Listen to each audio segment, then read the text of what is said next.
Former President Olusegun Obasanjo took a swipe at members of National Assembly. Obasanjo said the outrageous salary packages and humongous remuneration was neither constitutional nor moral. According to him, salary allocation for the elected official is the responsibility of the Revenue Mobilization and Allocation Fiscal Commission, which he said the lawmakers had jettisoned to fix the salary for themselves. The former president spoke in Ado-Ekiti during a colloquial to mark Are Afe Babalola's 60th anniversary at the bar. He argued that nobody would appreciate democracy until it had impacted positively on the lives of the ordinary people. So joining us now is Liboros Oshoma, a lawyer and public affairs analyst, to talk about this matter. Real quickly, let's go straight to it. Like Dr. Bati was saying, didn't Serap wade into this matter a couple of months ago, even as regards the governors earning double? That's one. Secondly, can't we all collectively condemn any action by this politician? Because what happened recently, hitherto, that 114% increment was supposed to be for members of the judiciary. Then the politicians quickly snuck themselves into the package.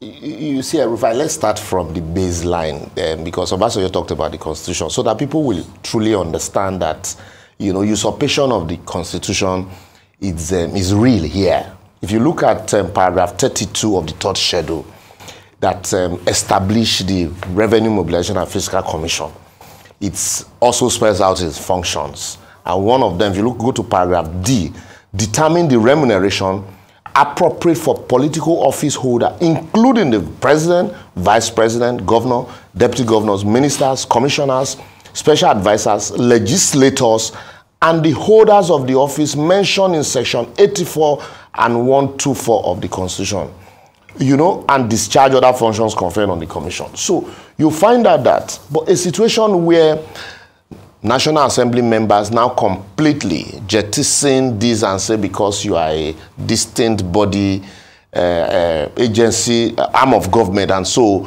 you have a right to be independent. Your independence does not also amount to you first and foremost fixing your salaries and allowances. In other parts of the world, it's not done anywhere where parliamentarians, fix their own salaries and allowances. They can vote for increment or a reduction in their salaries and allowances depending on the realities of their time.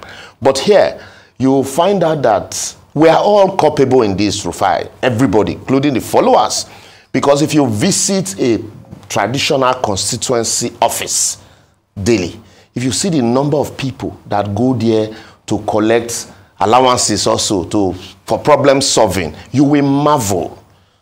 People just troop in there, sit down, and then you have the honorable member or the senator there dishing out packages and peanuts and handouts. All of this all boils down to part of the costs of governance. But you can ask which one comes first, the chicken or the egg, because if the basics are there, if the legislators and the government take time to fix, social amenities and ensure that there are jobs, opportunity, then there will be no need for all of these handouts. Salary increment, it's not a bad thing in itself. During COVID, some parliamentarians, world over, some took pay cuts, some decided to increase, like in Turkey.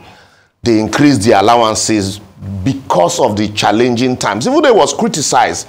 In Singapore, also in 2015, there was a vote to increase parliamentarians' allowances because it has not been increased for like 10 years. But in 2020, during the COVID, it was reduced. Even in Japan.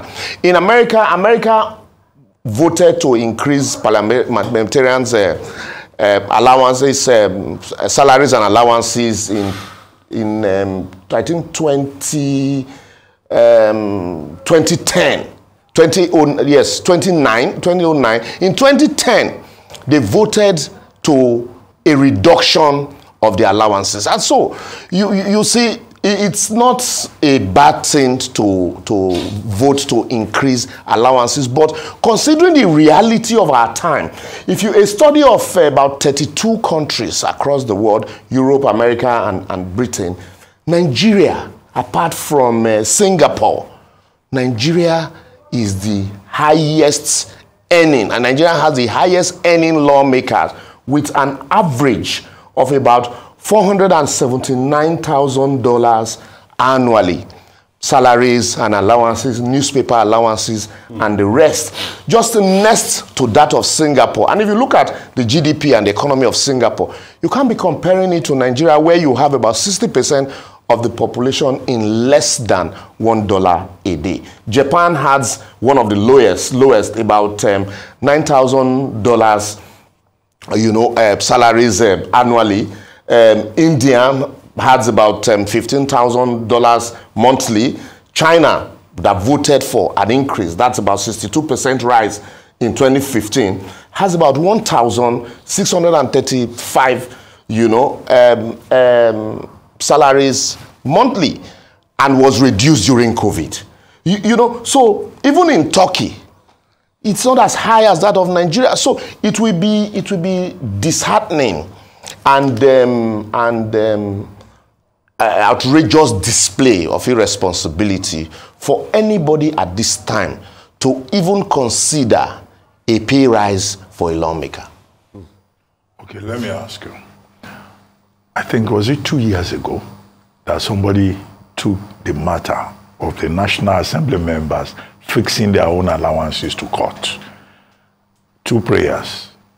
The prayer was one, that it was illegal to do so. I think it was Senator Shehu Sani that took the matter to court.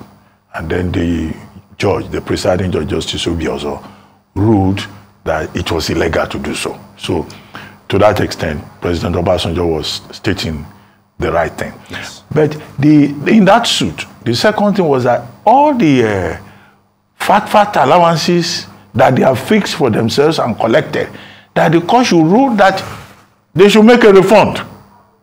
But the judge didn't go in that direction. He just said it was illegal. So what should Nigerians do?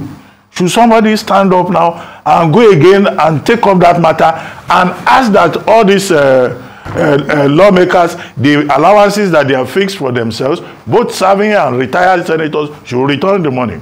What do you recommend? Recently, I read a letter from former governor of Ogun State, Senator Benga Daniel, writing to the pension office to stop his pension as a former governor on the fact that he's currently a serving senator. I think he stated the allowance and the salary 76,000 or so per month. And I was said, as commendable, this is commendable. How many of other senators who are former governors, because we virtually turned Senate to a retirement home for former governors, how many of them have written similar letters to their state's government to stop their allowances? And I did a study I called Pension Pen Chop, where, because then Yari was complaining that his allowances had not been paid just 1 month outside of office when he left as governor. And when I looked at the list of the allowances, 6 cars for former governor, 4 cars for the deputy, and then I look at that of Lagos also, a house in Abuja, a house in Lagos, for the deputy, a house in Lagos, and then 6 policemen, 3 cars to be renewed 6 cars to be renewed every 3 years, and then medical allowances of up to about 100 million per annum. And then I looked at that of Akwa Ibom, a state as poor as Kwara. If you look at the pension law for former governors, people that just served the state for 8 years, I look at that of Akwa Ibom. That of Akwa Ibom was passed in less than 13 days before the current Senate president left office. Edo also had a similar pension law for former governors, humongous allowances, and all of these former governors are now in the Senate. And none of them, I've not seen any letter from any of them saying, I'm now a senator, please cease payment of all of these my humongous allowances, policemen, and even if you're going to start a car shop, 6 cars for one person, and then 4 policemen, 1 DSS, 1 must be a female, of course, for madam. You know, so, and then the problem here is that when you approach the court, for madam, she must not be too pretty. Yes, she must not be too pretty, that's so that Oga will not. Yes, so that Oga will not. Yes, you know, there's a former governor, I don't want to mention his name, whose wife accused him of dating her ADC. His ADC. Yes, in the southeast. I don't want to mention name, but put 1 or 2 together. Off your mic. Yes. So you find out that all of this. The problem here is you go to court, you get an order. Who enforces the order? Now there's an order requesting all former presidents and federal government to account for Abacha loot. How do you enforce such order against a government, a sitting government? You say account for all the monies that you have earned. And some of this money, they will tell you that it's in the hands of even followers, constituencies, who comes to collect. You know, so how do you now return such money? We've had senators who have been ousted from office, who the court had said all allowances that you've earned illegally should be returned to the federal coffers. And we've not heard that such allowances have been returned. In a situation where even money recovered, we're talking about Abacha loot, 20-something years later, Abacha is still sending us money. I was telling you just now that... The generous ancestor that is always giving. Because he's an ancestor now. We're not talking of those that are alive and how much they all have stashed in banks and properties. Because you look at so many properties in Abuja and Lagos, they are funds from politics. So we're not talking about all of those ones. So all of these funds, you need much more than a court order, doc, to be able to recover them, because the people you want to recover them from are the ones that are giving such orders, and the people that you want to recover the money from are the people that will enforce such order. You ask an attorney general who also that order covers to enforce such an order. How do you enforce such order? So we need to go beyond just going to courts to get all this public interest litigation, to get orders. The people truly need to ask themselves, is this the kind of system of government we want to continually run? Nigeria is too bogus for us to run from one spot. And so this idea of now is our turn, is the turn of my people. And so when your people are there, see no evil, hear no evil, and then eat your own. It's like a country that is about to collapse. Everybody's grabbing. You listen to His Royal Majesty talk about the oil thieves in the Niger Delta. These are people who are Nigerians, who are saddled with the constitutional responsibility of solving the problem. But when are we going to go away from this mindset of everybody wants to grab? Because you see, pretty much what we've been doing is that people have been grabbing and fleecing this country since the 1960s. I mean, it was in this country we had the likes of Okotiebos of this world. You know, it's just that, and when you look at it, he was so rich as a finance minister. Richer than Nigeria. Rich? Are you serious? Yes. A lot of people will say, goodness me, how wealthy he was. Was he salary that he used to get that kind of wealth? Obviously, no. So, when are we going to draw the line? Because all of this we're saying keeps looking like an ideal to us. Rufai, recently during the election, I just look at the entire country and I saw the frenzy, the grab, take your country back, and an electrician. I was doing minor renovations in my house. An electrician, I gave a job. Please give me a quotation to just do some electrical. This young boy added 310,000 naira to my bill. At that level. And I asked him, I said, we want to take back Nigeria, and you're already stealing from me. So if you get to a higher office, are you sure that electrician is in Nigeria? Because many of these artisans, no, he's a Nigerian. Some of them are from neighboring countries. No, this one is a Nigerian. Not if the Togolese guy that fixed my ties gave me the actual quotation, he went to the market, he will say, this is the cost of the ties. And then I will go cross-check price. In some cases, I even getting higher. than the price is given to me. But the Nigerian guy that is supposed to do my electrical added 300 and something thousand at that level. In 1979 to 1983, Benson Alegbe was the Speaker of Bende State House of Assembly. If you remember Benson Alegbe, after the Buhari coup, when the currency was redenominated, he was found with cash in an overhead tank in his house. He has a massive house in a village in Sabogida Ora. Today, that house is just there. Nothing. The governor has only one small house in the village. Then Governor, Professor Ambrose Ali, one small 4-bedroom house close to his father's mud house. No house in Benin. But the Speaker has one massive white house in his village. And I had expected that leaders who were coming after that will learn from this, that look. And today the house is a waste. Today the house is a waste. But unfortunately, my former governor, comrade Oshomole, go to his house in the village also. And then you ask yourself, the fund you spend building this house, a comrade, if you spend such fund in building cottage industries in Iyamo, in the community, do you know how many people, you still make money, but do you know how many people you take off the street? But no, we invest in things that will not yield, profit for the ordinary man. And so when the ordinary man sees this, tomorrow he wants to be like Oshomole. And years down the line, these same leaders, they look back like Obasanjo is looking back now, because he also had this, he did his own. He introduced this constituency project allowances that we're talking about too. You look back, you're close to your grave, and you begin to preach, constitutionality and unconstitutionality. And the cycle continues. But we need to break that genes, and the only way we can begin to break it is doing what Singapore did.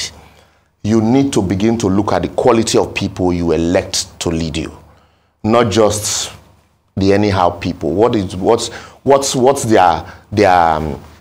their qualifications? Not just have been asked to come and go. That's what you hear here. I've served the leader and it's my turn. Just listen. We're waiting for the ministerial list now, and just watch. Already the APC national chairman is saying that the president should patronize politicians. It is good to patronize politicians that worked to ensure the emergence of the candidate, but also look at the larger interest of the country. And you like the president has said, we begged to serve. Let them truly serve. And that's the only way we can stop going to court to get orders that will amount to nothing. Because at the end of the day, even the judges also have their own pound of blame in all of this. Because some of them recently were quarreling about the way some of these judges are appointed. And yesterday you talked about the orders emanating from our judiciary, the optics. So it's all a big mess. And we all need to start from, our smaller local government, because that's the government that is closest to the people. And until we restructure Nigeria to governance properly at the local level, where the people can assess governance and understand the importance and import of government, we'll just be going around in circle. And this, unfortunately for me, these are people, those in government now, were the people who campaigned vigorously while they were in opposition about restructuring. And so I think it will be a good time for us to remind them that this is the time to actually start to restructure. Whether we are discussing crude oil or public officers collecting double emoluments, the same word applies, theft. Yes. Now, but with regard to the National Assembly, some people, yes, have made some suggestions with regard to restructuring. What do you think, for example, of adopting the model whereby the legislature in Nigeria, both at the national level and at the state level, will be a part-time engagement and no two houses, unicameral, okay, at the national level? Do you think that will work here as a way of reducing cost of governance? And then many of these governors, when they come, some of them appoint like 150 special assistants or advisors. Social security. We're beginning to see the same trend this time around. Is it possible to have a firm law to say that, look, if you are a public official, as long as you are not an invalid, you don't need 40, 50 people to serve you and your wife. You remember during Murtala Nyako's tenure as a governor, apart from having 4 first ladies, First Lady Abuja, First Lady Economic Matters, First Lady Home Affairs, First Lady Health, he had about 2,000 special advisors. If you want to create, started from there, if you want to create social security, board to at least lift indigent people, it's okay.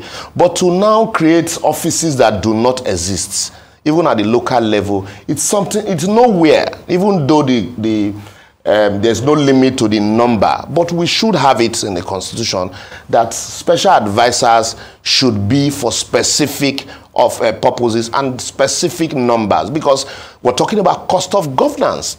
How do we reduce cost of governance so that you can have money to plow back into other sectors and then maybe create social securities for people who are not employed? The Wike in last dispensation, in one food swap, employed about 250 special advisors to do what? For me, I call it election rigging, because by the time you have 250,000 people who are not doing anything, and then you're paying them from state fund and all in the name of special advisor, what it means is that, look, head or tail, these people must vote for your party, otherwise the money won't come. So, but you can have a program. You can have a program like a skill acquisition center where they would learn skill and then you pay them money generated from the Lagos State government. I think they run a similar model. So this idea of, and sometimes also, it is not everything that you do constitutionally. If you have the right people in place, because those are the same people that will amend the Constitution. So how do you now expect them to amend the law, to remove the pegs and the largesse of offices? I once listened to former governor of Delta State, my very good friend Uduagan, saying he is going back to the National Assembly to institutionalize laws that that he made while a governor, infant mortality and all of that. And I asked myself, do you need to go to the National Assembly to institutionalize those practices? You have senators from your area, you can sponsor bills using those models. But because we know that relevance, both politically and otherwise, comes from still occupying this office. When Oshomole left office as national chairman of APC, his house virtually became empty. But the moment he won as a senator, you see, hangers on will come back there. So because of that, these people will always want to remain relevant. And it is not, they can never amend the Constitution or amend the law to remove those pegs. It is for us to look at the people that represent us as the grassroots. There's so much noise and about who becomes the president. And then once that is done, we forget about who goes to the National Assembly, who goes to the State House of Assembly. These people are equally as important as people who becomes the president. So, I mean, we've been able to highlight something. Can we also look at mentality change? Because we've seen a lot of government officials that own all the big houses, all the property in the world today, and those properties are nothing. How can we start changing the mindset of these people to ensure now that they start building industries, like maybe one region, one cottage industry? Because all they do is they inflate the rate of real estate. They are the ones that are the cause of the real estate inflation. Yes. In Lagos, in Abuja, and other prime areas. As metropolitan as Lagos is, if anybody from Lagos government is listening to me, they do not have what you call state orientation agency. We need to have even local government orientation agency. We need it now more than ever before. And this orientation agency helps to keep both the leaders and the led in check. Remember those days, as no matter what you say about MAMSA, mass mobilization, there were some slogans that, resonated with us growing up. And even though what they preached was different from what they were doing, but you had orientation agencies that try to, keep you in check. But today, apart from Delta State, I can't readily remember any other state that has a state orientation agency. Even the National Orientation Agency, I can't remember if they are still be funded. So how do you have an attitudinal change, an orientation change, when you have people who do not care about leadership? Here, Rufai, you didn't just wake up and jump into the studio. You studied for it, you went to school, and then you were taught. For as long as some of us can remember, we've been reading Dr. Reuben Abati's article right from the days of Hint. So he didn't just wake up and jump into this, But here, you want to become a leader in Nigeria. You don't need training. Somebody just says, you have served me enough, go and be. Or you say, it is my turn, and you can muzzle your way. So all of this, we need to. It is not only during elections that politicians, or even INEC that ought to have voters education, voters awareness. It's orientation. Do you hear about voters education and awareness until during election? And then they tell you, no, they do sometimes. Yes, once in a while. But it should be a continuous program. And then they tell you that the politicians are the beneficiaries of the vote, so they should do that job the most. But the politicians do not care. During the campaigns, they come with campaign slogans, some of them that you can't even interact. So we truly, right from the local government level, even community level, there's need for a reorientation. There's need for leadership training. And these are ways you can now begin to tell people that, look, all of this, it is not just during election, that all of this trooping to constituency office to collect handout, it is the money that is meant for your cottage industries. It is the money that is meant for your roads that you are collecting. If you demand for good roads and the enabling environment, you can actually create something for yourself. You don't need to wait on one honorable to give you handouts. So we need to truly begin to educate people. But like they say, the politicians know that the moment you liberate the mind, you educate the mind, you liberate the mind. So they will want to keep you perpetually undercover, so that's the only way they can exploit you. But we need to demand all of that. Leburos, I like your optimism. You really think that orientation at all levels, reorientation, value, messaging and all that, can make any difference? Yes. In a country where one former Minister of Information came and said, change begins with you. You see, what was the response of Nigeria? They said, when you change first, we too will change. Don't you see a disconnect? When somebody says, if you join a particular party, all your sins are forgiven. You go and preach to a Nigerian. Let me tell you, and you say change begins with him, and that he should make sacrifices, and you are. And it's asked here, and Rafa got to increase his salary. What you are likely to hear is that, okay, after Nigeria has taken care of he or she too. No, you see, the orientation agency is not just to orient the followers. The leader, that's why the orientation agency should be independent. You point out some of the ills and the challenges that the leaders are actually doing that is not right. And then you won't get funding. You don't need the funding from government. If they appoint you as the head of National Orientation Agency, you use the agency to criticize government. You don't need funding from government. That's why. No, it's not that those orientation agencies don't exist too. But their mouthpiece is an attack dog for those political parties in power. Look at the campaign. It was orientation and reorientation that Peter Obi used to get to where he got to. Just a message that resonated with the people. And so that, look, you need to take it back. And how do you take it back? Through election, participate in the process. We'll get your point. And so, if you structure an orientation agency that does not necessarily need to get funding from the government, and gradually, when people see, you see, Nigerians are very unique people. Once they see changes, they follow. Take Fashola, for example. Yeah. When Fashola came to Lagos, the moment people saw that their money was working, people started volunteering to pay taxes. I know artisans that will go to a bank and say, please assess what my taxes are. Unlike before. So leadership matters. Leadership matters. Thank you so much. And we can achieve it, really. Thank you so much. Dr. Abati. Well, thank you, Leburos, for joining us again on The Morning Show.